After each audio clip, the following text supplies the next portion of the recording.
Dans le cadre du foncier actuellement au Cameroun, vous êtes susceptible de vous faire arnaquer à n'importe quel niveau et partout le monde. Et pour ne pas se faire arnaquer et pour sentir l'arnaque, il faut avoir un minimum de connaissances. Parce que lorsque vous avez un minimum de connaissances, on va vous dire si vous avez quand même dit, moi j'ai lu ton affaire ici là. Ça ne sent pas. Les affaires, comme on vous dit, chaud là, occasion en or. Que demain, là, il faut verser l'argent, sinon on va prendre. Dites non, il n'y a pas de problème, qu'ils prennent. Moi, je prends le temps de faire toutes mes vérifications. Dans cet épisode, nous allons à la rencontre de M. Wilfried Evaga, promoteur de WeLove Solutions, un homme qui a refusé l'Europe et l'Amérique pour rester au Cameroun et révolutionner le secteur du foncier. Cet endroit-ci, en 2010, on vendait le terrain ici à 10 000. Aujourd'hui, c'est 75 000. Wow. Autre exemple, j'ai accompagné une dame l'année dernière. Il y a Auberge Blauge. Plusieurs personnes vont se reconnaître. Elle a acheté le terrain là-bas en 1999. Elle a acheté 2000 mètres carrés, environ 2,5 millions. Elle a rendu le même terrain l'année dernière, 87 millions. C'est moi qui l'ai accompagné dans le cadre de la banque. Lorsque vous voulez engager une transaction foncière, le meilleur professionnel qui puisse vous accompagner, j'ai bien dit le meilleur, pas le seul. Le meilleur qui puisse vous accompagner, c'est un géomètre expert avec titre et qualité. Le géomètre, c'est pas le bonhomme qui se balade avec un appareil là, au coin de la rue, c'est pas ça. Les géomètres avec titre et qualité, on les trouve sur le tableau de l'ordre des géomètres du Cameroun. C'est la réputation qui nous précède qui fait en sorte que nous ayons de plus en plus de clients. Et nous continuons donc à travailler sur cette réputation. Donc quelqu'un peut valablement partir de France en 3 jours. Et finir sa transaction dans les conditions prévues par la loi. Dans cette vidéo, nous ne sommes pas juste face à une caméra pour en parler. Wilfried nous amène directement sur le terrain, ses chantiers, ses sites, ses projets en cours, pour nous montrer concrètement ce que ça veut dire de bâtir sa fortune en Afrique. Qu'est-ce que vous pouvez donner comme conseil à une personne qui est en diaspora et qui veut acheter un terrain?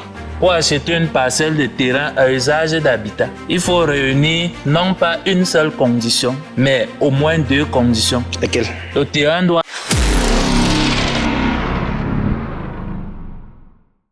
Bonjour Monsieur Wilfried Evaga. J'espère que vous allez bien. Je vais très bien, merci. Et toi-même? Non, moi ça va. Merci pour l'accueil. C'est moi qui vous remercie. Ok. Alors, je vais vous demander de vous présenter sans humilité. Sans humilité? Ouais. Ah, déjà, je ne sais pas être humble. Voilà. Ça tombe bien. Je suis un humain. Le nom qui m'a été donné à ma naissance est Gislain Wilfried Evaga. De par mon parcours académique et professionnel à certains égards, je suis géomètre expert. Ok. Et de par mes initiatives entrepreneuriales, je suis, en plus d'être géomètre expert, je suis promoteur immobilier, je dirais comme ça. Et à certains égards, parce qu'il faut chaque fois partager ce qu'on sait, ou alors léguer à la postérité la part de vérité qu'on a à nous. Je suis écrivain et auteur de 2 ouvrages à ce jour. Le 3e, il est en cours. Super. De temps à autre, je suis conférencier, on peut le dire. Au week-end de l'écrivain notamment. Au week-end de l'écrivain notamment. Ok, ça marche. Alors, vous nous avez fait quand même une belle présentation du local. Aujourd'hui, nous sommes à WeLove Solutions. Est-ce que vous pouvez un peu nous parler de ce que vous faites comme activité, concrètement? Ok. WeLove Solutions, déjà, c'est une initiative qui a vocation à créer les conditions pour que tous les individus, peu importe leurs revenus, peu importe leur localisation, puissent accéder à un espace de terre sécurisé et puissent en jouir de manière durable. Une fois que j'ai décliné cette vision ou alors mission comme ça, vous retrouvez facilement le géomètre expert et le promoteur immobilier là-dedans.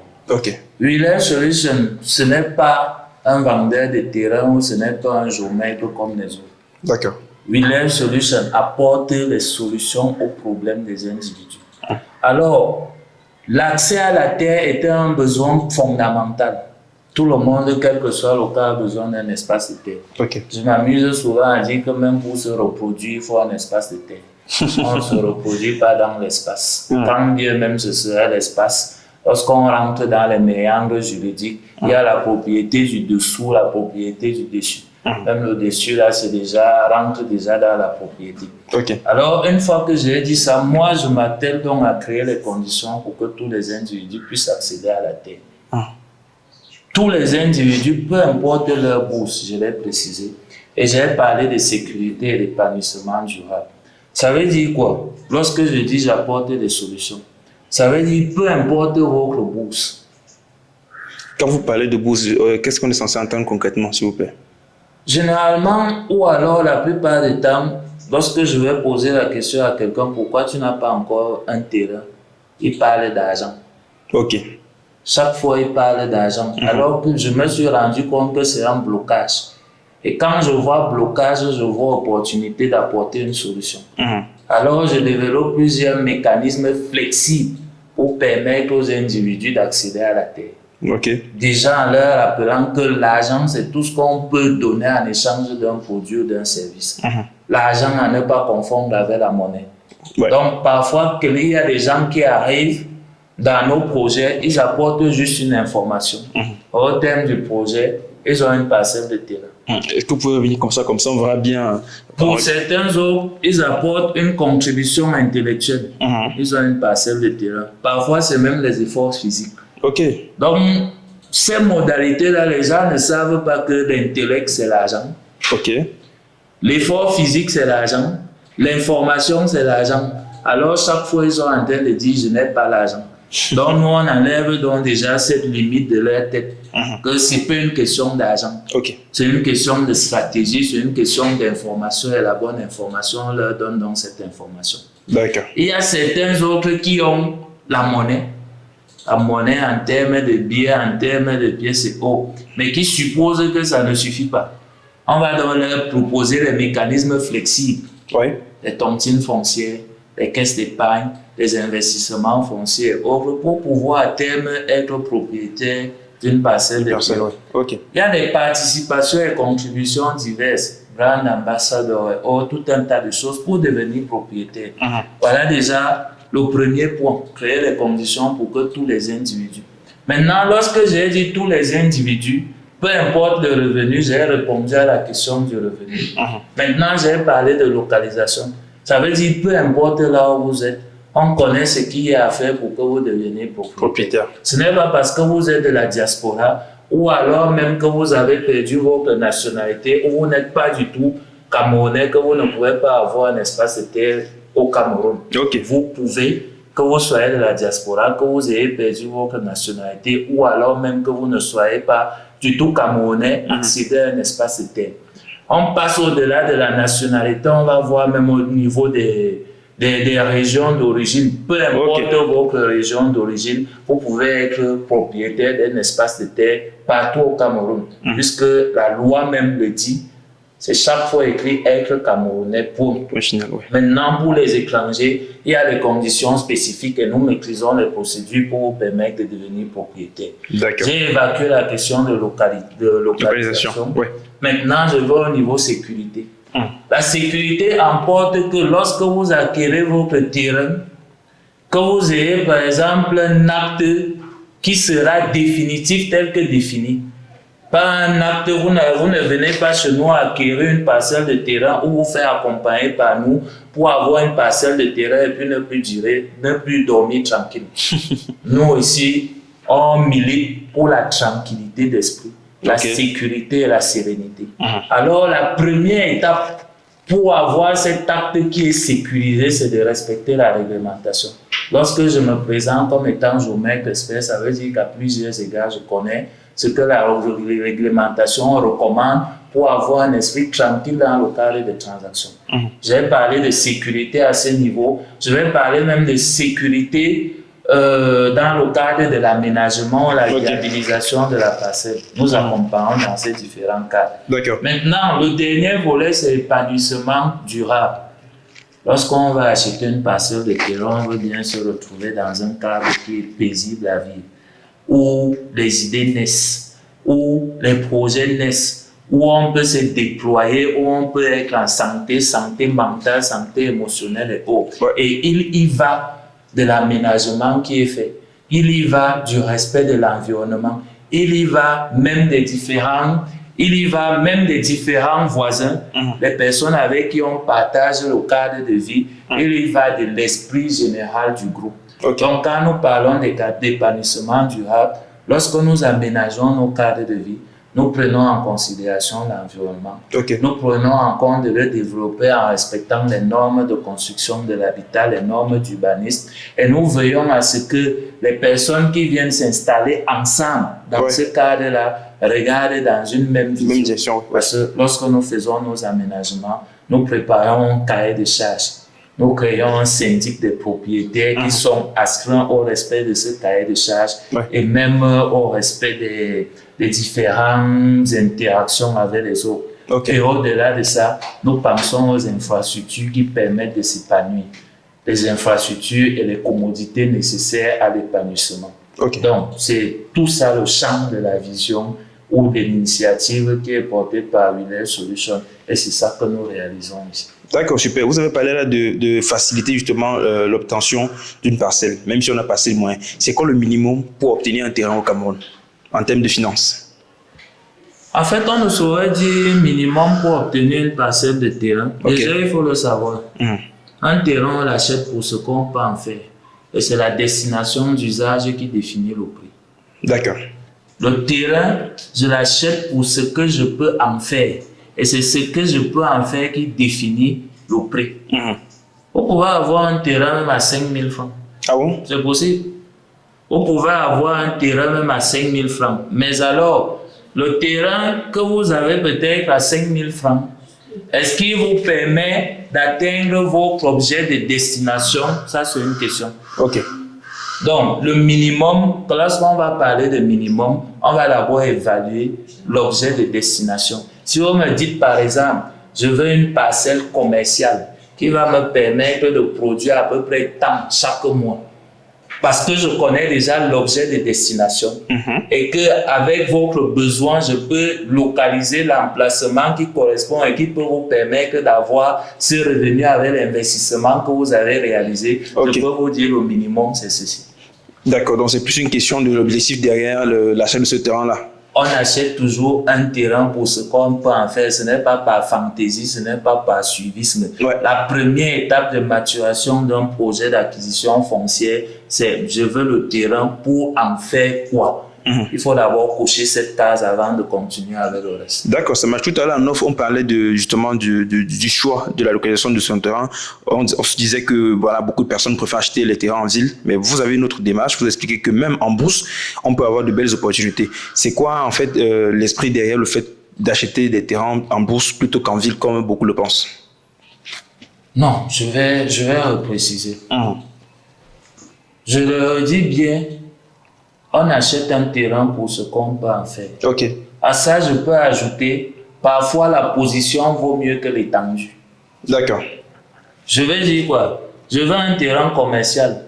Lorsque je veux un terrain commercial où je vais construire des bureaux, où je dois accueillir un certain nombre d'usagers par jour, je ne vais pas aller acheter le terrain en brousse.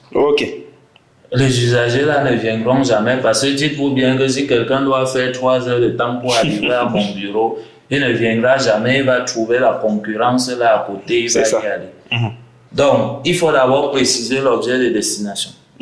Moi, je disais plutôt que je préfère ou alors je conseille aux gens d'acheter la brousse. Pourquoi? Parce que j'ai remarqué que plusieurs personnes avaient des projets d'acquisition foncière n'ont pas la ressource financière qu'il faut.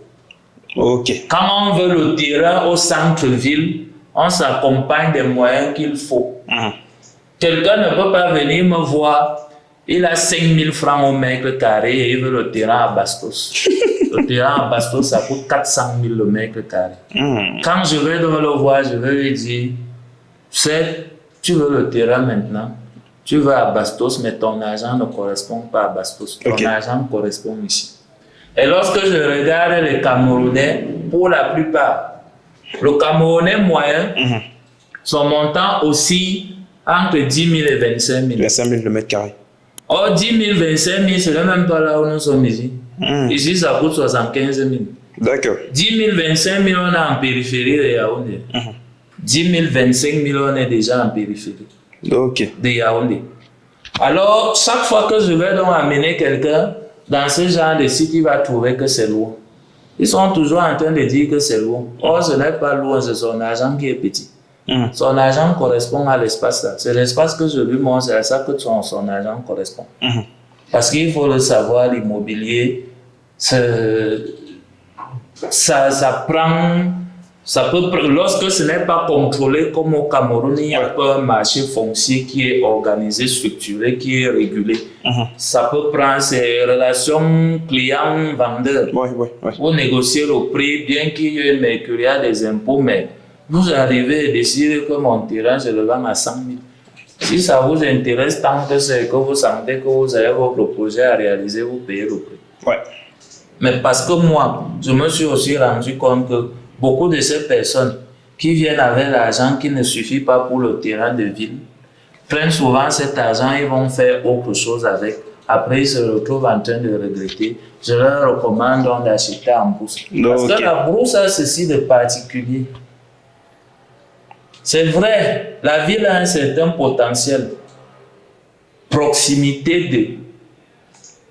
des commodités. Facilité d'accès et tout. Proximité des services de base.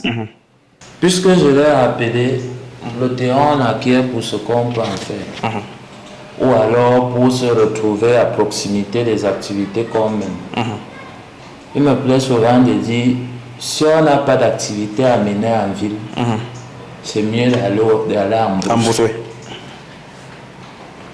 J'aurais même dit c'est toujours mieux d'aller en brousse, mais juste qu'on n'a pas un système de transport développé comme en Europe. C'est ça. Sinon, je vous aurais dit aller toujours en brousse. Parce que la ville, on a beau dire oui, on est proche des commodités, on est proche de la santé, de la sécurité, des administrations et autres. Mais la ville rend malade. Dans quel sens? La ville est stressante. Moi, je peux sortir, quand je suis en brousse, je peux marcher avec des petits babous simples au pied, ça ne va rien dire à personne. C'est pas faux. Mais dès que tu te retrouves en train de marcher avec ça comme ça en ville, les regards fusent et autres. Et pour les personnes qui ont des problèmes avec le regard, ça crée beaucoup de problèmes. En même temps, la ville, il y a la pollution sous toutes les formes. Pollution acoustique, pollution, il y en a sous toutes les formes, ça rend malade. C'est stressant. Seulement les bouchons, tu as fait combien de temps pour venir ici, ça te stresse, ça peut te rendre malade. Les gens sont tout le temps nerveux au volant. Et quand tu t'énerves, c'est le poison que tu bois en espérant que ça va faire du mal à l'autre. Donc la ville rend malade. Donc rien que pour ça, je vais dire aux gens, si ce n'est que pour ça, en fait si tu pars à l'hôpital tout le temps, c'est parce que tu es dans l'angoisse ou tu es malade même. Va ailleurs, va rester en brousse, tu vas voir que tu n'auras même plus besoin d'aller à l'hôpital. D'accord. Et du coup, vos parcelles, vous êtes situées où particulièrement? Je veux dire les parcelles que vous mettez en vente. C'est vrai que je n'avais pas encore terminé avec le pourquoi de la brousse. J'ai pris le volet sanitaire. Si quelqu'un veut me justifier que non, je suis en ville parce que je vais dire rapidement qu'en fait tu es malade parce que tu es en ville. Parce que quand tu es en brousse, tu n'as pas ce genre de problème. Et puis en brousse, la brousse a la particularité que ça coûte moins cher. En même temps. Ça coûte moins cher. Et quand, de la même manière que ça coûte moins cher, tu peux commencer à tirer profit de la brousse là tout de suite. Dans la brousse, il y a quoi? Dans la brousse, quand on arrive, on voit des herbes, on voit des fleurs. Pour celui qui ne connaît pas, il va dire que ce sont les herbes ou ceci ou ça. Mais pour celui qui connaît, il va voir des plantes médicinales. Donc avec votre brousse, vous pouvez vous soigner. Vous pouvez soigner les gens. Pour celui qui connaît, il va voir par exemple l'aliment ou l'élevage. Pour celui, on n'a même pas besoin de connaître, il va voir du bois qu'il peut exploiter. Et puis au-delà de ça, c'est un espace fertile où on peut cultiver, produire et contrôler ce qu'on mange. Parce que moi, je considère que l'enjeu de ce siècle, ce n'est pas de manger, mais c'est plutôt de contrôler ce qu'on mange. Parce qu'il y a tout et n'importe quoi là-dehors. Et c'est beaucoup plus en ville qu'on trouve de ces produits infects pour la santé. En brousse, on ne trouve pas ça. Tu vas voir tout à l'heure, lorsqu'on va descendre, on ira quelque part dans une espèce de brousse. Tu vas te sentir bien, relaxé et autres, l'air pur, le calme plein et autres. Parce que moi, ça m'arrive souvent. Quand je vais dans mes brousses, moi, je suis à l'aise, je suis en paix. je suis en paix. Mais dès que j'arrive, je trouve le premier contrôle, c'est de forêt, c'est de douane, je sais que je suis encore en train d'entrer dans la tête. Le message qui résonne, c'est que je suis encore revenu ici. Ok. Alors qu'en Brousse, tu es tout zen. Donc, une fois que j'ai cité tout ça, non seulement le prix, la qualité de vie, le potentiel présent comme futur et tout ce qu'on peut faire là-bas, moi je recommande pour ceux qui n'ont pas de ressources, qui n'ont pas beaucoup de ressources, de prendre en Brousse. De prendre en Brousse, non pas pour ces raisons-là, mais parce que dans l'immobilier, on n'attend pas pour investir, on investit, on attend. Le plus rapidement possible, c'est ça. Et la Brousse a ceci de particulier qu'elle prend la valeur continuellement. Puisque quand elle mute de la Brousse vers la ville, c'est la valeur qui augmente. Quand tu vas à Bastos maintenant, Bastos au moins 10, 20, 25 ans, à moins qu'il y ait autre chose qui arrive là-bas, ou que ce ne soit que l'effet de l'inflation, ce sera le même prix. Mais la même bourse que tu as acquis aujourd'hui, peut-être à 2 000, 3 000, 5 000, dans 20 ans, la même bourse va coûter minimum 25 000. Je prends pour preuve. Cet endroit-ci, en 2010, on vendait le terrain ici à 10 000. Aujourd'hui, c'est 75 000. Wow. Autre exemple, j'ai accompagné une dame l'année dernière. Il y a Auberge Bleu, plusieurs personnes vont se reconnaître. Elle a acheté le terrain là-bas en 1999. Elle a acheté 2000 mètres carrés, environ 2,5 millions. Elle a vendu le même terrain l'année dernière, 87 millions. C'est moi qui l'ai accompagné dans le cadre de la vente. Wow. Or, le même terrain, Bastos, là maintenant, ça a varié de très peu. Or, cet espace-là, c'était la Brousse, et en mutant, ça a pris beaucoup de valeur. Donc, que ce soit parce que tu n'as pas de l'argent, si tu ne veux pas te construire là tout de suite, tu es dans l'horizon 5, 10 ans. C'est pour ça que je recommande toujours aux plus jeunes là, au lieu d'acheter les gadgets et autres, de chercher à impressionner les filles avec leur argent. Avec ton 300 000, tu vas acheter une parcelle de terrain en Brousse. Tu mets les arbres fruitiers, parce que lorsqu'on arrive au marché là, la papaye, quand moi j'étais petit, moi je savais que la papaye c'est une affaire qui pousse comme ça. On n'a pas besoin de planter ça. On ramassait ça, on négligeait même. La patate, je savais que c'est la nourriture du porc. Maintenant, on se balade là en route, on nous vend un seau de patates à 15 000. Et l'inflation là va continuer. Donc, un petit jeune qui a 20 ans maintenant, il achète sa petite parcelle de terrain, il met les arbres fruitiers. Ça lui évite d'aller acheter un avocat au marché 4 ans plus tard, 500, 300 ou 1000 francs. L'argent là, il peut faire quelque chose avec. Non seulement, il peut en tirer profit en revendant, mais il peut se nourrir avec. Et d'ailleurs, j'ai de braves petites filles qui sont arrivées ici dernièrement, 11 ans, 13 ans, pour avoir participé à une édition du camp de vacances jeunes qu'on organise souvent ici. Rentrées de l'air, ont dit à leur papa, elles avaient l'argent qu'elles cotisaient depuis 3 ans. C'était à peu près 84 000. C'est ce qu'elles ont demandé à leur papa. Elles n'ont pas demandé l'iPhone, mais on était pendant la période de fête. Elles ont dit à leur papa, on va aller chez Willer, on va acheter nos terrains. Elles sont venues, elles ont réservé 2 parcelles de terrain de 250 mètres carrés chacune. Dans une Brousse où le terrain coûte 2000 mètres carrés, leur papa, pour encourager, a décidé de financer l'argent. La prochaine édition qui commence en juin, là, nous irons planter les arbres sur leur terrain. Et nous allons suivre progressivement l'évolution pour leur montrer, parce que c'est ça en fait la vie. Dans la vie c'est un processus, ou alors la richesse c'est un processus. On plante, on arrose, on entretient, on suit, on entretient, on arrose, après on récolte, on transforme la récolte en monnaie. Donc ces enfants-là, nous allons les suivre comme ça jusqu'à 25 ans pour qu'elles comprennent ce processus-là. Et c'est valable pour elles, c'est valable pour tous les autres. Si ces petits-enfants peuvent le faire, ceux qui ont 18, 20, 22, 23, 24, 25 peuvent le faire. Aussi. Tu achètes une parcelle de terrain aujourd'hui à 3 millions, 1000 mètres carrés, tu as 25 ans. Ou alors même 3 millions, ça peut être beaucoup. Tu achètes même à 500 000. Dans 10 ans, quand tu veux construire, pendant que les autres étaient en train de jouer la vie, Dans 10 ans, quand tu veux construire la même parcelle, coûte 5 millions. Quand tes amis vont acheter à 5 millions, toi tu as acheté à 500 000. L'argent qu'ils achètent avec toi, tu lances la fondation. Ok. Tu es déjà en avance sur eux. Très très bon chemin. Ou mieux même, quand ils veulent acheter 500 mètres carrés, tu viens, tu leur vends 500 mètres carrés pour 5 millions. Ouais. Tu as non seulement 5 millions, tu as aussi les 4 millions et demi en se disant que vous étiez dans les mêmes conditions. Tu as 4 millions et demi plus 5 millions, ça te fait 9 millions. Si c'est un pied plein, tu lances ta maison, tu arrives tout au moins jusqu'à la charpente. Et toi, tu as avancé pendant qu'ils ne sont que sur le terrain. C'est pour toutes ces raisons et pour plusieurs autres encore que moi je conseille d'acheter la brousse parce que toutes les brousses d'aujourd'hui sont les villes de demain. Le processus de transition de brousse en ville, c'est beaucoup de potentiel qui en découle à toutes les étapes. Et lorsqu'on veut même se faire une épargne pour ses projets futurs, on va acheter là-bas. Lorsqu'on va avoir une garantie pour ses projets futurs, on va acheter là-bas. C'est pareil pour les jeunes, c'est pareil pour les vieux. Pour vieillir dignement, moi je connais les gens. Une autre anecdote, je connais un grand frère, il a acheté un terrain de 2 hectares. Un peu plus de, à peu près 3 hectares. À soi, après la sous-préfecture, nous sommes là en 2010. Il a acheté le terrain là en 6 millions. Maintenant, il est à la retraite. Il vient me voir et dit qu'il veut vendre le terrain, que la retraite c'est compliqué.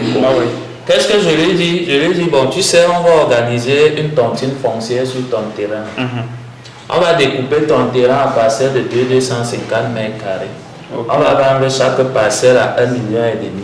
On va donner la possibilité aux gens de payer en 12 mois. Donc sur ces 3 hectares, on a pris un peu moins de 10%, on a organisé une tontine foncière. À travers cette tontine foncière, il y a 1,5 million qui tombe dans son compte chaque mois. Et on peut répéter l'opération sur 12 ans. Donc sur 12 ans, il peut rester comme ça, il a 1,5 million chaque mois en faisant la tontine foncière. Et c'est beaucoup plus que ce qu'il avait quand il était en fonction. C'est au moins le double.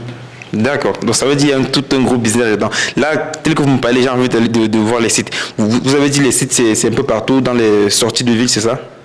En fait, tel que j'expliquais, moi je préfère investir dans les zones encore vierges.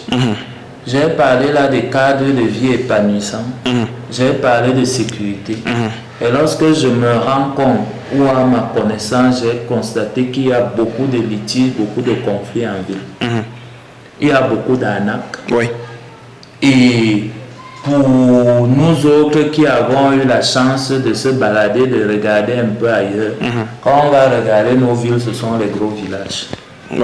Alors, moi, je préfère aller vers ce qui est vierge pour poser les bases d'un aménagement qui respecte les normes. Et qui peut créer, qui peut faire en sorte que plus tard, on ait des villes et non des bidonvilles. Parce que comme j'ai dit, épanouissement durable, on ne peut pas s'épanouir durablement dans un bidonville. Il faut que la transition se fasse pour devenir une ville. Alors moi, je me positionne à toutes les sorties de la ville de Yaoundé. Oui, je suis proche du grand pôle, mais j'essaie de faire que les petits cadres de vie que nous on veut constituer ressemblent plus tard à des villes et non pas à des bidonvilles. Pour garantir ce que nous avons mis dans notre mission de base, un épanouissement durable. Donc est-ce qu'on peut aller visiter les sites? Oui, là nous avons visité juste 2 sites. Un site qui est en cours d'aménagement, on est encore sur les préliminaires, et un autre site qui est en cours de développement déjà, lui il est à pratiquement une ville. D'accord, super. Donc on va aller sur le terrain. Dans l'équipe, on se dit à très bientôt, dans quelques minutes, on va aller découvrir tout ce que M. Wilfried Evaga est en train de dire sur le terrain. Merci. Donc là, nous sommes sur quel site, en fait, M. Wilfried Evaga? Je ne dirais pas tant sur quel site. Peut-être par mesure de sécurité et tout. Non, pas par mesure de sécurité. Si on reconnaît que le site, il n'y a pas de confidentialité, nous sommes ici du côté de Nyomo. Nous sommes sur le site de Nyomo. Nous sommes dans la brousse de Nyomo. Il faut toujours retenir notre affaire de brousse là. Nous, on n'a pas peur de dire que c'est la brousse. Parce que toutes les brousses d'aujourd'hui sont les villes de demain. Mais je tiendrai à préciser que bien que ce soit la brousse, et que dans l'immobilier, on n'attend pas pour investir, on investit et qu'on attend. Et que par ailleurs, s'il y a quelque temps, tu n'as pas fait quelque chose, le bon moment pour le faire, c'est maintenant. Ok. Donc là, maintenant, ça, c'est une brousse qui est en train de suivre son processus de mutation pour devenir progressivement la ville. Je vais d'abord rappeler que chaque fois que je parle de brousse, à ne pas confondre avec la forêt. Parce que pour faire le processus, c'est forêt. On parle de forêt. Ok. Dès qu'on passe à la forêt, on passe à la brousse. À la brousse. De la brousse, on passe en zone en cours d'urbanisation. Ok. De la zone en cours d'urbanisation, on passe à la ville. Ok. Alors ici, on est en train de passer de brousse pour zone en cours d'urbanisation. D'accord. Chaque fois que je dis toutes les brousses d'aujourd'hui sont les villes de demain et que j'ai parlé plus tôt de protection de l'environnement, mais quelqu'un me demandera si toutes les brousses deviennent la ville, qu'en sera-t-il de l'environnement? Non, moi j'ai laissé les forêts qui vont rester le poumon écologique et autres, encore que dans le cadre de l'aménagement de nos brousses, on prend les dispositions pour que l'environnement soit respecté. On va vous dire, par exemple, lorsque nous venons mener nos études, si on a déterminé qu'il y aura 500 ménages ici, pour les 500 ménages, on évalue le nombre de personnes qui vont habiter le cadre d'espace, le cadre de vie. Okay. Et par rapport à ça, on va prendre des mesures pour que les gaz à effet de serre, le gaz carbonique qui sera produit ici soit récupéré par les espaces verts que nous allons créer. Tel que je disais, ça c'est un espace en cours de transformation. Là où nous sommes sur les préliminaires, nous avons fait les premiers dégagements, nous avons laissé comme ça pour observer, mieux étudier l'assainissement, mieux étudier l'orientation du cadre de vie de l'espace et mieux apprécier. Plus tard, nous allons revenir avec d'autres étapes, d'autres opérations pour poursuivre et achever la transformation. Et tel que je le disais, pendant que nous y sommes, voilà les gens qui tirent profit de la brousse. De la production. Voilà la production on peut y aller. Du manioc. Pas le manioc qui rend crétin. Souvent on dit que le manioc rend bête. Oui, en fait, on dit que le manioc rend crétin. On peut accéder, non? Oui, on peut. Ok. Effectivement, le manioc, à cause du cyanure qu'il contient, trouble la flore intestinale. Et parce que toutes les terminaisons nerveuses qui vont au cerveau sont reliées aux intestins. Quand ta flore intestinale est troublée, cela va de soi que le cerveau ne va pas bien tourner. Et par rapport à ça, on vous dit donc que le manioc rend crétin. Mais le manioc, il est produit, on peut faire de l'amidon, du bâton de manioc, etc. Et on tire profit de la brousse. Tout comme certains, vous allez voir, si vous regardez ici, ça c'est un palmier où on a extrait du bon nectar. Le nectar, il est filé et achevé. Le vin de palme, comme on l'appelle souvent, on a extrait. Maintenant, on va le laisser là, il va pourrir et ça va devenir de l'engrais. Quelqu'un d'autre verra ça, il va dire, mais moi quand je vois, je sais que ça va pourrir, ça va devenir de l'engrais. Dans le cas du dégagement, il y a des petits abysses, des petits bois qui ont été dégagés. Plusieurs personnes viennent rechercher ce bois, viennent récolter pour en faire du bois de chauffage. Au-delà du bois de chauffage, vous verrez certaines petites plantes, certaines petites fleurs, là, je ne la vois pas beaucoup, qu'on utilise comme herbicide. Mais tout ça, pour ceux qui savent, ils savent le profit qu'on peut en tirer du point de vue de la thérapeutique, du point de vue de, je vois celle-là qu'on utilise comme pesticide, on va juste prendre, on trempe ça dans de l'eau, ça fait 5 jours, on pulvérise, ça permet de chasser les nuisibles et de garantir que les plantes grandissent normalement. Donc c'est plein de potentiel, cette brousse pour ceux qui savent. En plus du fait que on est là, le calme plat, le chant des oiseaux, l'air pur, je me sens léger, je me sens bien depuis que je suis là. La nature, c'est le premier médicament. C'est pour ça, à certains égards, que nous militons aussi pour sa préservation. Donc, nous, on ne touche pas aux forêts, on se limite aux brousses. Et là, on est par exemple sur une superficie de combien de mètres carrés? L'ensemble de l'aménagement porte sur 10 hectares. 10 hectares, waouh! Mais sur les 10 hectares, nous avons ces espaces-ci là. Ça, c'est une voie qui sera reversé au domaine public. Et là où vous voyez les rafias là-bas, c'est aussi le marécage. Cette voie, lorsqu'elle sera reversée au domaine public, ça rentre dans le domaine public artificiel. Le domaine public est insusceptible d'appropriation privée, donc on ne peut pas être propriétaire. C'est ce qui est réservé à l'usage direct du public. Là-bas, le marécage, c'est le domaine public naturel. Ça, c'est artificiel. Là-bas, c'est naturel. Donc, on aura ces espaces-là qui vont rentrer. Celui-là, lui, il est automatiquement dans le domaine public. Ici, lorsqu'on a créé un cadre de vie, parce que les gens doivent pouvoir circuler normalement ici, ça, c'est classé aussi au domaine public. D'accord, ok. Ça marche. Et du coup, comment est-ce que vous arrivez à trouver des clients? C'est quoi la démarche que vous mettez en place pour trouver déjà des clients, communiquer dessus et ensuite les ramener jusqu'ici pour leur faire voir, n'est-ce pas, ou encore toucher la réalité du doigt? La meilleure manière de trouver les clients, on ne va jamais cesser de le dire, c'est la recommandation. Ok.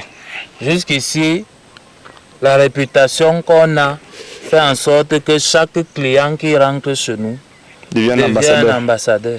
C'est lui qui va recommander d'autres clients. Donc à certains égards, on n'a même pas besoin de faire beaucoup de travail pour avoir les clients.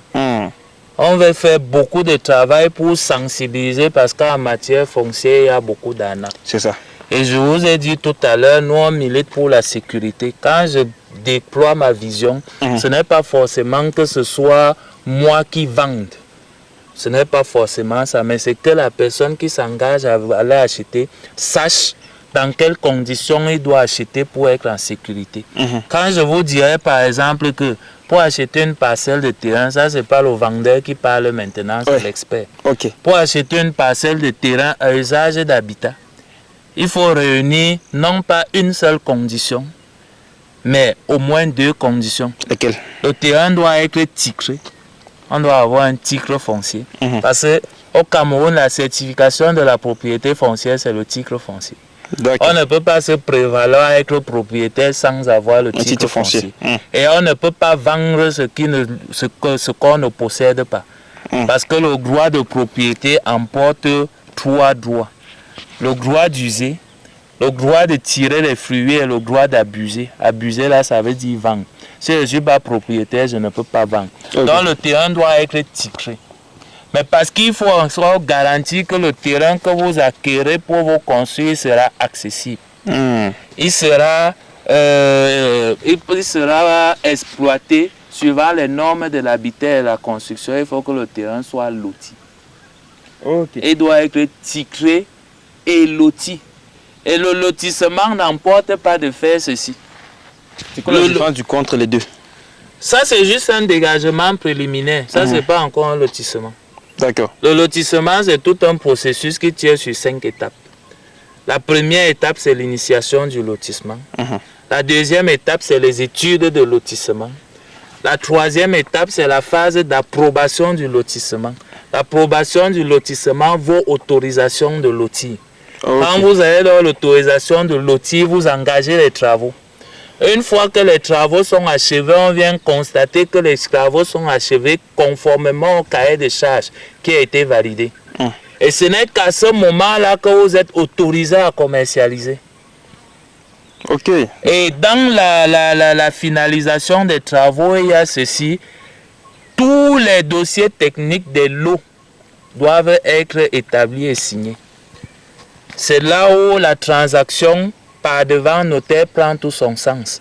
Parce que normalement, dans un terrain qui est titré et loti suivant les règles de l'art, le client ne part pas de France pour venir au Cameroun, venir attendre 3 semaines que le dossier technique soit établi pour aller chez le notaire. Non.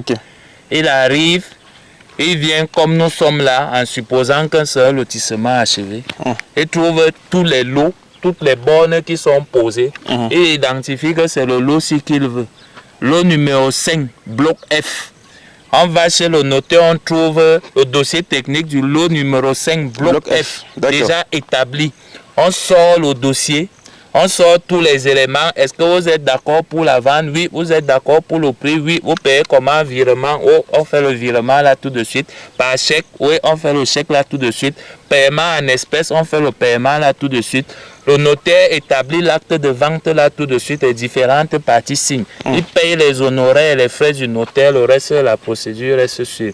Donc quelqu'un peut valablement partir de France en 3 jours. En 3 jours. Il finit sa transaction dans les conditions prévues par la loi. Et c'est vers ces conditions ou c'est cette manière de travailler que nous évoluons.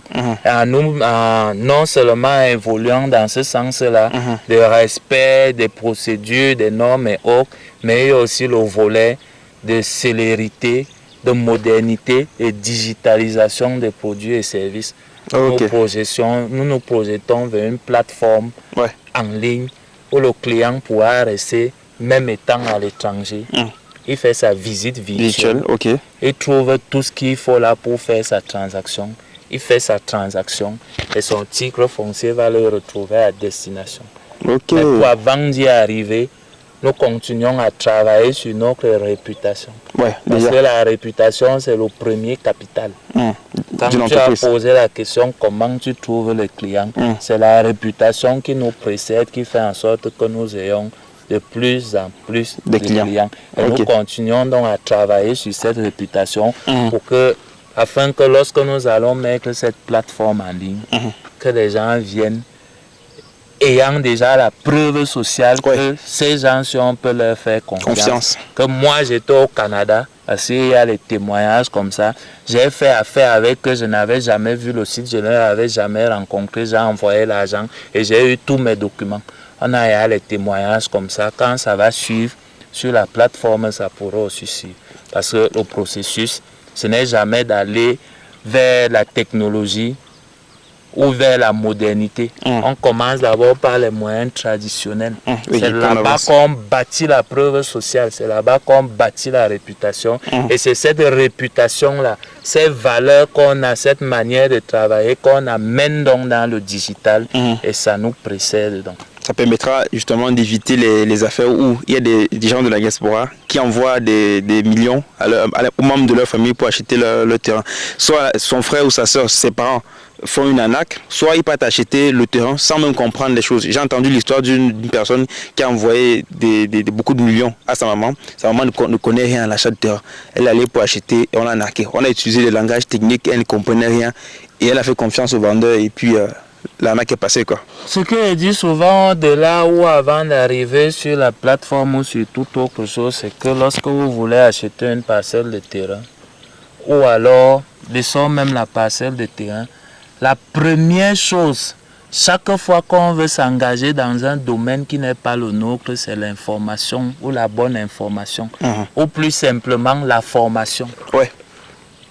Je dis toujours, chaque fois qu'on me demande, elle dit, est-ce que toi-même tu connais, je te partage d'abord des textes et autres pour ta propre culture. Parce que dans le domaine du foncier, tout à l'heure, je vais dire que le meilleur professionnel qui puisse vous accompagner dans l'acquisition foncière, c'est le géomètre expert, mais en expliquant pourquoi. Mais en même temps, dans le cadre du foncier actuellement au Cameroun, vous êtes susceptible de vous faire arnaquer à n'importe quel niveau et par tout le monde. Et pour ne pas se faire arnaquer, pour sentir l'arnaque, il faut avoir un minimum de connaissances. Parce que lorsque vous avez un minimum de connaissances, on va vous dire, si vous avez quand même dit, moi j'ai lu ton affaire, ça ne sent pas que... Or, si vous n'avez pas le minimum de connaissances, aucune connaissance en fait, c'est bien parti pour vous. Mais maintenant, tel que je le disais, lorsque vous voulez engager une transaction foncière, le meilleur professionnel qui puisse vous accompagner, j'ai bien dit le meilleur, pas le seul. Le meilleur qui puisse vous accompagner, c'est un géomètre expert avec titre et qualité. Donc régulièrement inscrit au tableau de l'ordre et qui fondamentalement, de manière intrinsèque, sait de quoi il parle. Parce que le géomètre expert, lui, il a trois fonctions essentielles. Lesquelles? Ou alors il remplit il coche 3 cases essentielles dans la transaction foncière. La case technique. Quand on vous dit là, nul n'entre ici s'il n'est géomètre, c'est parce que la technique de géomètre n'est pas partagée à tous. Ce n'est que les géomètres qui maîtrisent ça. Nul n'entre ici s'il n'est géomètre, c'est de là où ça tire son sens. Ok. Donc la technique là permet de collecter les données ou informations fiables permettant de garantir ou de rassurer que la transaction où tu t'engages, c'est bon. D'accord. Maintenant, elle a une fonction juridique. Ok. Donc tout ce qui encadre du point de vue juridique les transactions foncières. Je parlais tout à l'heure de domaine public. Quelqu'un va venir, il va te dire qu'il va te vendre ça. Si ton lotissement est régulièrement approuvé et que tu sais que dans un lotissement approuvé, ceci est reversé au domaine public qui est insusceptible d'appropriation privée, tu vas te rendre compte qu'il y a quelque chose qui ne tourne pas rond. Or, le géomètre expert, lui, connaît tout ça. Et quand tu te fais accompagner par lui, il va te dire attention, ce bonhomme-là, il veut t'arnaquer. Là-bas, à côté du marécage, au marécage, il y a ce qu'on appelle l'emprise. L'emprise est délimitée par le niveau le plus haut eau.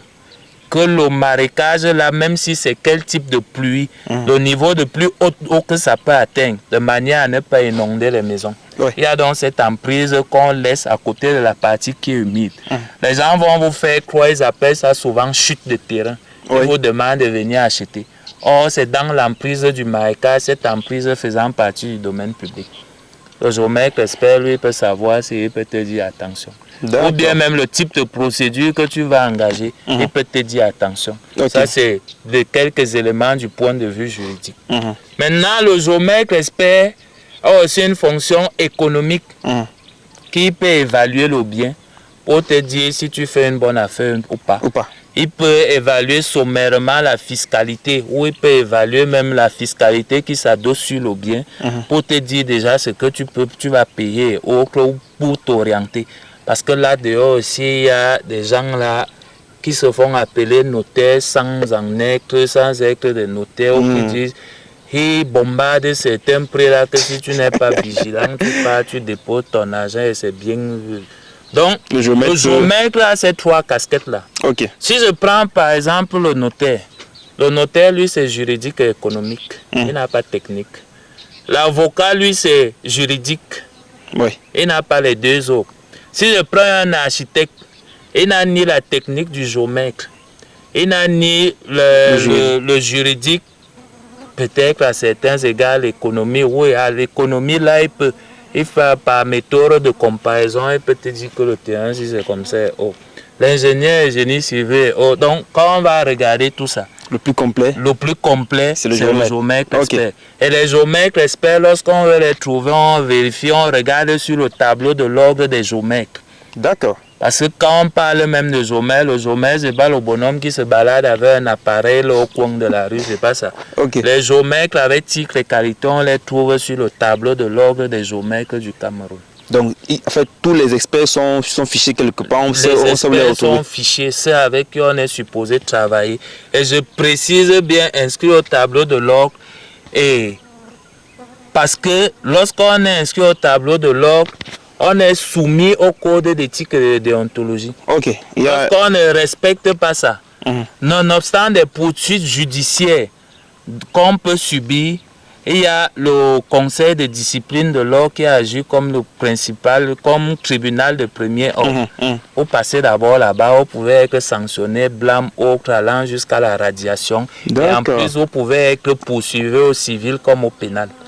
Et ces géomètres experts, lorsque vous allez vers eux, ils souscrivent à ce qu'on appelle une assurance responsabilité civile. En cas de dommage ou en cas de malfaçon et autres, vous êtes couvert par l'assurance qu'il a souscrit. Mais quand vous allez vers des gens, vers votre grand-père, votre frère, votre soeur, déjà, on ne fait pas les affaires avec quelqu'un qu'on ne peut pas enfermer. Oui, on ne fait pas les affaires avec quelqu'un qu'on ne peut pas enfermer. Est-ce que c'est pas méchant? Si moi je suis avec toi et je sais que je ne peux pas t'enfermer, moi je ne peux pas faire affaire avec toi. Maintenant, parce que enfermer même les gens et tous les procès, là, ça prend beaucoup de temps. Qu'est-ce qu'il faut faire? Prévenir vaut mieux que guérir. Vaut mieux je vais chez le géomètre expert qui est inscrit au tableau de l'ordre là. En cas de malfaçon, je sais que son assurance va gérer. Maintenant, pour le non-respect de l'éthique et de l'ontologie, je sais que l'ordre des géomètres va le punir. Mais maintenant, si c'est une faute encore pénale ou autre, le tribunal encore va le sanctionner. Donc le gars, dans ces conditions, il est obligé de faire ce qu'il a fait. D'accord. Là, franchement, c'est plus clair. Et aujourd'hui, en fait, au-delà de toutes ces recommandations, qu'est-ce que vous pouvez donner comme conseil à une personne qui est en diaspora et qui va acheter un terrain? Une personne qui est à la diaspora et qui va acheter un terrain, je lui recommande de se faire accompagner. Par un géomètre. Par un géomètre, il faut toujours se faire accompagner lorsque vous voulez acquérir une parcelle de terrain. Lorsque vous voulez payer, ça doit être par les moyens traçables. Ok. Et rassurez-vous toujours, tel que j'ai dit, un terrain, destination d'usage et habitation pour l'acquérir doit être titré et loti. Et loti. Okay. Destination d'usage, habitation, encore que même si c'est pour l'agriculture, il y a des aménagements spécifiques pour l'agriculture. Pour l'industrie, il y a des aménagements spécifiques pour l'industrie. Donc, il faut déjà avoir un minimum de culture ou de connaissances. C'est aussi ça qu'on est en brousse. Ah ouais. Il faut avoir un minimum de culture et de connaissances. Ça, c'est la première chose. Chaque fois que vous voulez vous engager dans un domaine, minimum de culture et de connaissances. Il y a beaucoup de documents qui sont disponibles, de pages officielles. Ouais. Pas dans les pages où les gens racontent du n'importe quoi là, parce que les mêmes gens qui portent les caisses derrière les carrefours là, qui disent qu'ils sont géomètres, ils vont aussi sur la toile et partent donner toutes sortes de conseils et autres bizarres. Ils ne comprennent pas les choses qu'ils disent. On a toujours fait comme ça. On a toujours fait comme ça, ce n'est pas la norme. Ouais. Parce que dans un environnement où on a écarté la norme pour la pratique, chaque fois que vous entendez, on a toujours fait comme ça, c'est même le moment de prendre vos pieds et de fuir en courant. Dès que vous entendez que non, on fait toujours comme ça et que quelqu'un ne peut pas vous expliquer les fondements, les bases juridiques de l'action qu'il pose, tournez votre dos, vous partez. Allez chercher celui qui peut vous donner avec les fondements, qui peut vous convaincre de ce qu'il est en train de vous dire. Quand vous voulez acheter le terrain, dans l'achat de terrain, oui, je l'ai dit, dans l'immobilier, on n'attend pas pour investir, on a investi, on attend. Mais ce n'est pas une raison pour se précipiter.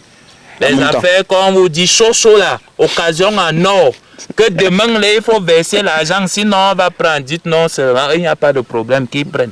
Moi, je prends le temps de faire toutes mes vérifications.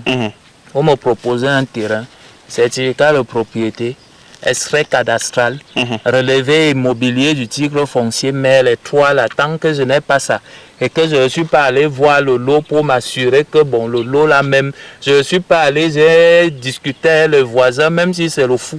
Quand il me présentait tout à l'heure en tant qu'humain, et en disant que je précise ça parce qu'on n'a pas besoin de connaître le statut de quelqu'un pour le respecter, c'est parce que c'est le fou ou alors le soulard que vous allez trouver dans un quartier ou dans un village là, que vous regardez de haut. C'est lui qui a la bonne information sur le terrain que vous voulez acheter. Il va même venir passer là, il va vous dire, le terrain là a les problèmes. On va vous dire non, c'est un fou. Il est sourd, il est tout comme ça et puis vous allez négliger parce que vous avez oublié que c'est un humain et que ce qu'il vous dit peut avoir du sens. Vous allez vous retrouver dans un piège ou dans une arnaque. D'accord. Franchement, merci beaucoup. Du coup, là, on était dans le site de la bourse. On était dans un... Non, on est à un site en cours d'urbanisation. En cours d'urbanisation, ok. Il est à rentrer dans le processus. Lorsqu'on a commencé à ouvrir comme ça, il est dans le processus. Il sort déjà de la brousse. Il est différent de celui-là.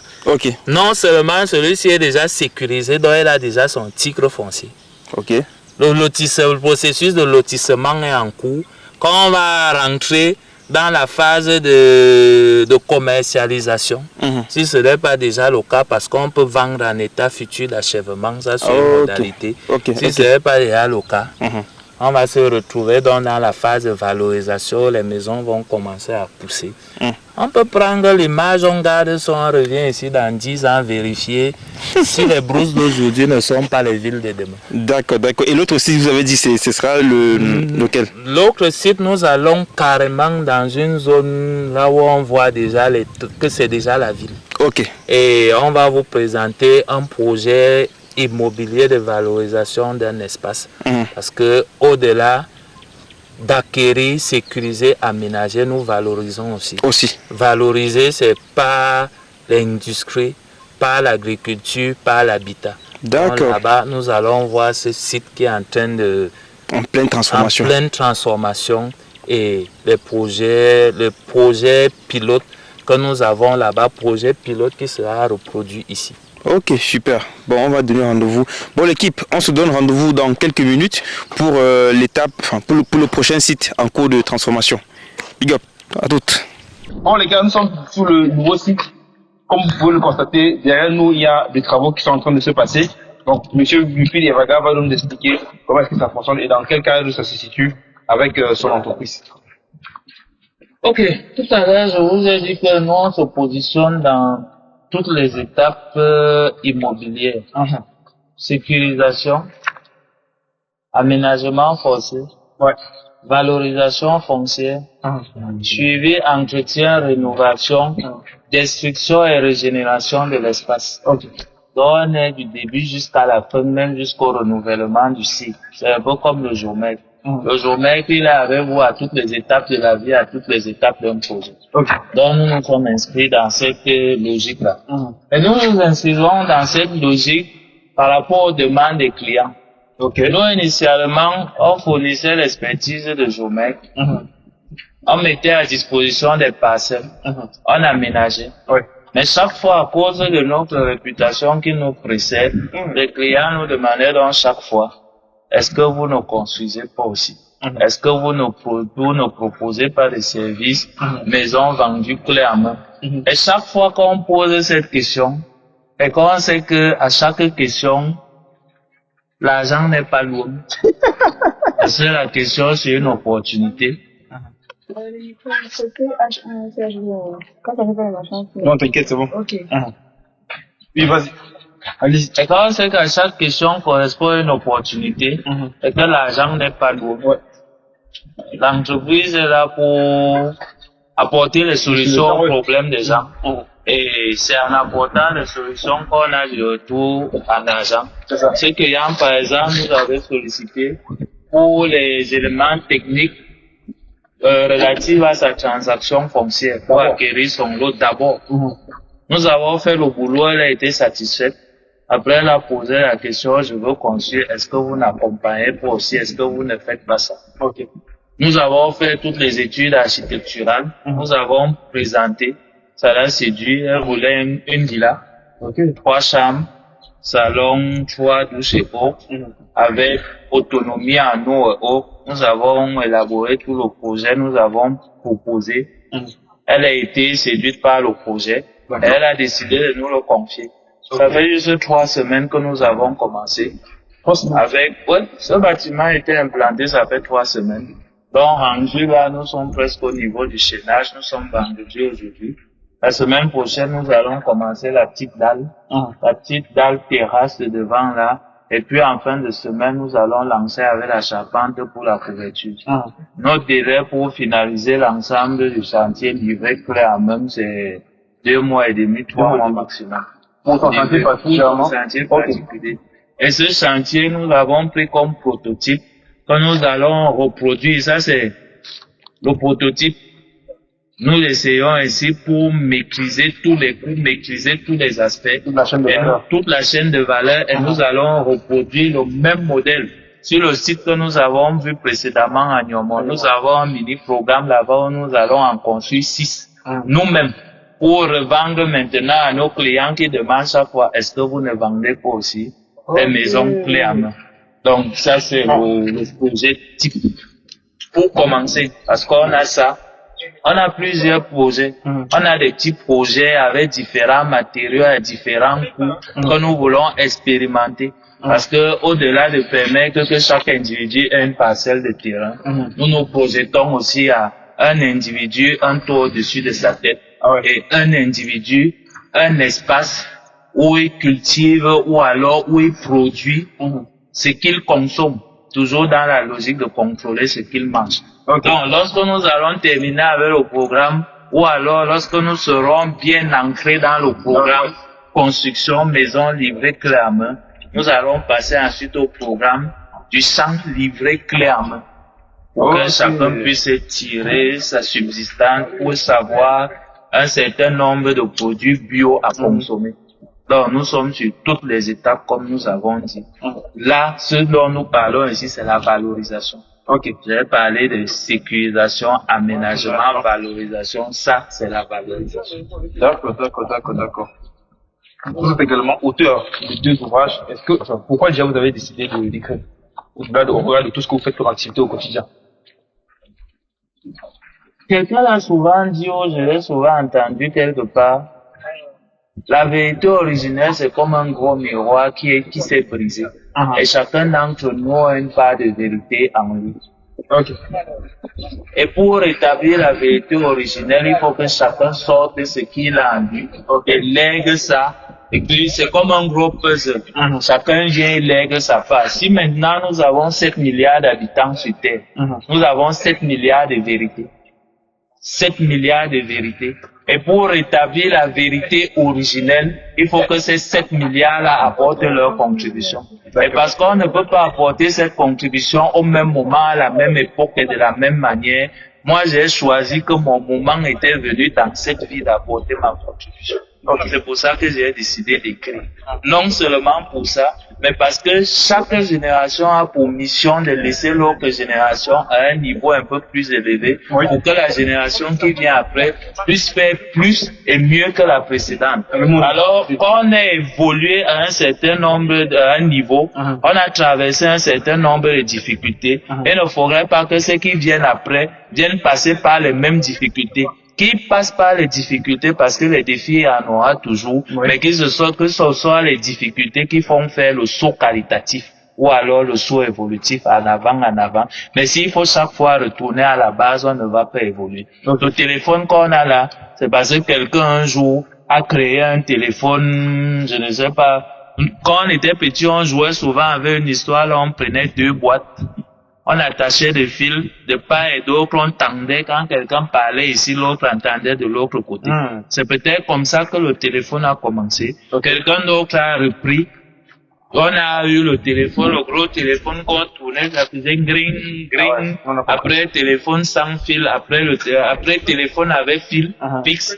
Après, téléphone sans fil, après, l'évolution même de la technologie dit que, à un certain moment, on n'aura plus ce téléphone-ci à main, on aura peut-être un hologramme qui apparaît là comme téléphone. Après, on dit, je vais appeler tel et puis. C'est les évolutions, c'est parce que ceux qui venaient, chacun venait, il laissait sa part.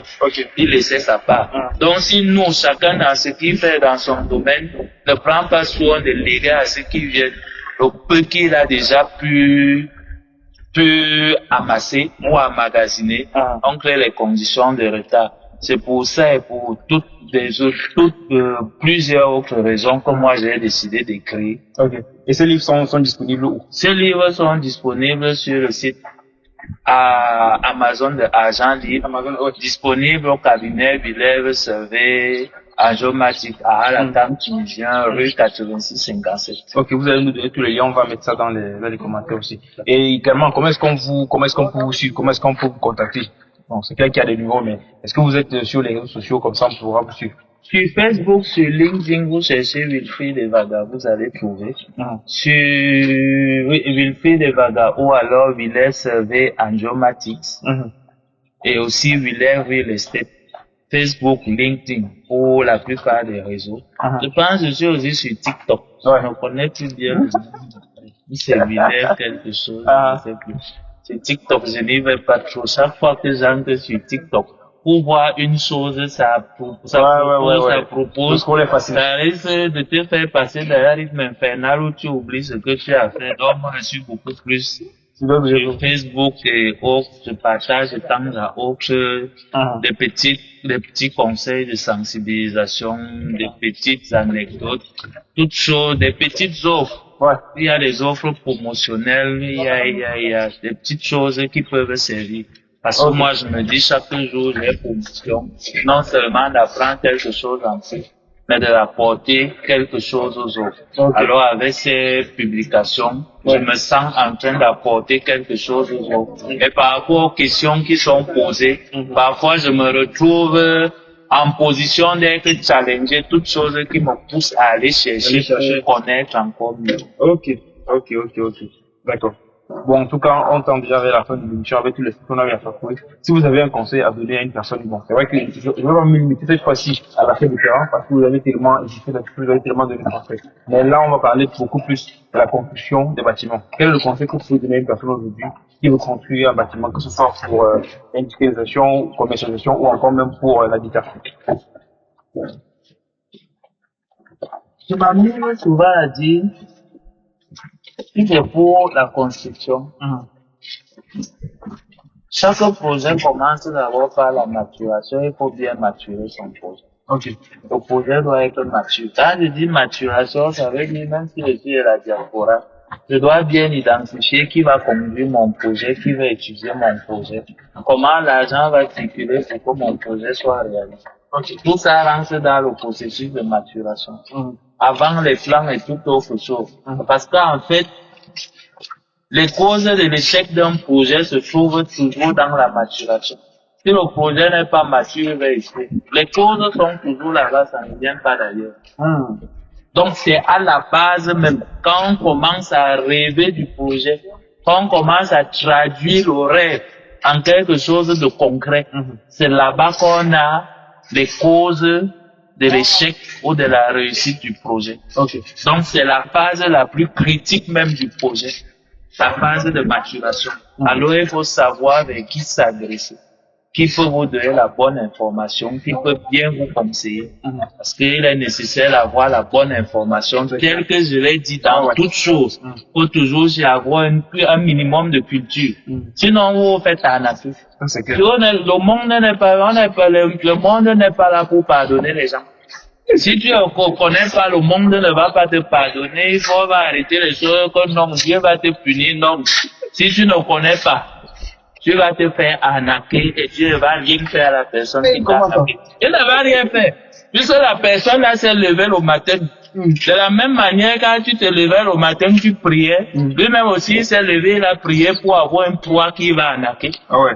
Et puis, tu as récupéré, Dieu va lui faire quoi? C'est lui qui autorise tout.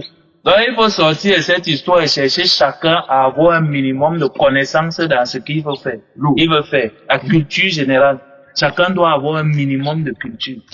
Au-delà du minimum de culture, chercher les professionnels agréés. Pour sortir l'histoire de j'ai mon oncle, j'ai mon si, j'ai c. Après, quand vous vous faites arnaquer par vos frères, par vos tantes et autres, vous commencez à dire les Camerounais sont mauvais. Les Camerounais du pays, on commence tous à prendre les balles, alors que nous, on n'était pas là. Quand tu as décidé que tu peux faire affaire avec quelqu'un que tu ne peux pas enfermer, nous, on n'était pas là. On ne fait pas affaire avec quelqu'un qu'on ne peut pas enfermer. À part si tu veux faire le don.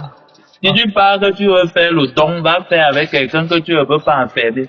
Mais si tu veux faire quelque chose pour ton profit, ou qui te soit utile, ou alors pour capitaliser un argent que tu as gagné de Dieu là-bas, va faire ça avec quelqu'un que tu peux mettre en prison. C'est l'un des conseils que moi je peux donner. Ok. En tout cas, franchement, merci. Merci pour cette journée. Merci pour ce qu'on a passé ensemble. Personnellement, j'ai beaucoup appris et j'ai beaucoup visité. Je ne savais pas qu'il y avait des endroits comme ça au Cameroun.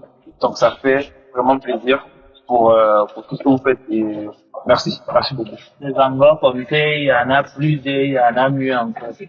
Parce que je sais que beaucoup de gens ne le savent pas. J'ai un programme que j'organise chaque troisième dimanche du mois, dimanche découverte.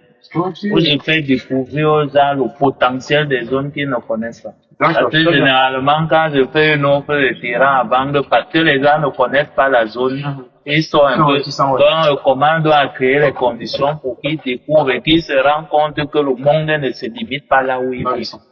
Yaoundé, le Cameroun ne se limite pas à où ils vivent. Yaoundé grandit, Yaoundé se développe, il y a des choses qui se font meilleures et autres. Il faut sortir de chez toi, aller découvrir. Quel que soit le cas, il faut sortir et marcher. C'est en marchant qu'on a les marchés, c'est en marchant qu'on a les bonnes informations.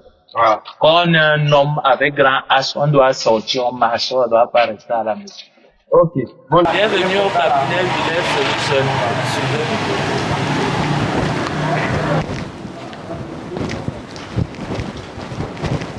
Alors, le cabinet Villers Solutions se trouve au premier étage de l'immeuble Hallmark. venez juste ces marches. Et lorsque vous êtes arrivé en face de cette plaque signalétique, au cabinet de l'air je trouve la porte à gauche. Lorsque vous y arrivez, vous avez là notre salle de réunion, notre salle de formation. Vous avez là la réception. C'est ici que vos dossiers entrent. Ils sont enregistrés. C'est ici que vos factures sont établies. Une fois que les dossiers sont enregistrés là-bas, ils entrent dans le bureau du gérant. Une fois qu'ils sont rentrés dans le bureau du gérant, ils sont cotés aux différents responsables, notamment les responsables techniques, bureau topographie, qui sont ici, qui s'occupent de tout ce qui est aspect technique. Tout ce qui est aspect technique, ça se traite ici. Une fois qu'ils ont traité vos dossiers à ce niveau, ils vont passer par ce bureau-ci. Vos dossiers vont passer par ce bureau-ci. Contrôle technique, contrôle administratif, contrôle financier. Et puis ils vont revenir, après contrôle, dans le bureau du gérant. Une fois que le bureau sont revenus à son niveau, il fait le dernier contrôle d'usage et il va viser les dossiers qui vont retourner à l'accueil au point d'entrée pour être remis à votre disposition, c'est-à-dire ici. Voilà un peu présenter la structure ou alors la structure organisationnelle, comment le circuit des dossiers se passe. Maintenant, pour le vécu quotidien, vous avez la salle de réunion, telle que j'ai dit, salle de réunion, salle de formation, les différents bureaux. Nous avons là à gauche le réfectoire. Réfectoire et les différents terrasses servent d'espace pour se ressourcer. Parce qu'il faut le savoir, la nature, autant bien un bon remède, c'est aussi une bonne source d'inspiration. Donc de temps à autre, à regarder la nature, l'environnement autour, ça permet d'être inspiré. Donc les collaborateurs peuvent de temps à autre prendre de l'air ou prendre leur temps là pour être inspirés. Bon. On va clôturer sur ces mots d'information pour tous les marchés. Donc c'était Aston Bouddha de Bind Business. On va se dire à très bientôt pour un nouvel épisode avec un nouvel invité.